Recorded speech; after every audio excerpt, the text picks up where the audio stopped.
Europe is still buying record volumes of Russian gas, even as it prepares to ban it.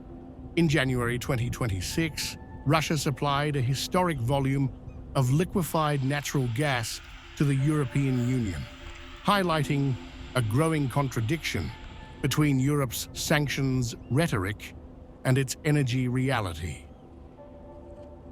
EU imports of Russian LNG reached 2.276 billion cubic meters in January, slightly above December levels and up from 2.05 billion cubic meters a year earlier, according to calculations by Russia's TASS news agency based on data from the European Analytical Center, Bruegel.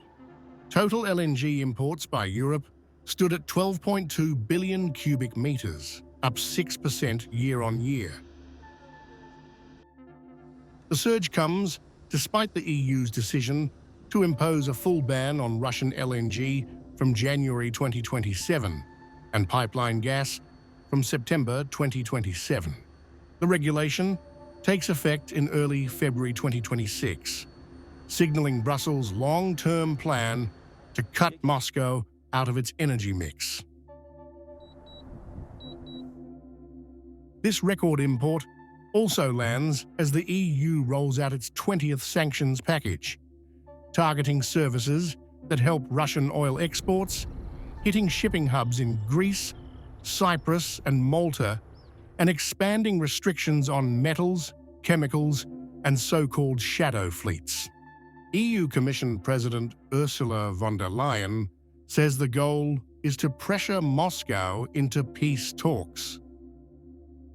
The Commission is putting forward a new package of sanctions, the 20th since the start of Russia's war of aggression against Ukraine. The new package of sanctions covers energy, financial services, and trade. On energy, we introduce a full maritime services ban for Russian crude oil. It will slash further Russia's energy revenues and make it more difficult to find buyers for its oil. As shipping is a global business, we propose to enact this full ban in coordination with like-minded partners after a decision of the G7. But the data tells a different story. Despite sanctions, Europe remains dependent on Russian energy. In 2025, Russia still ranked 4th among EU gas suppliers, after Norway, the United States, and Algeria. As Brussels tightens sanctions and plans future bans, record LNG imports underline a geopolitical reality. Europe is talking decoupling, but still paying for Russian gas.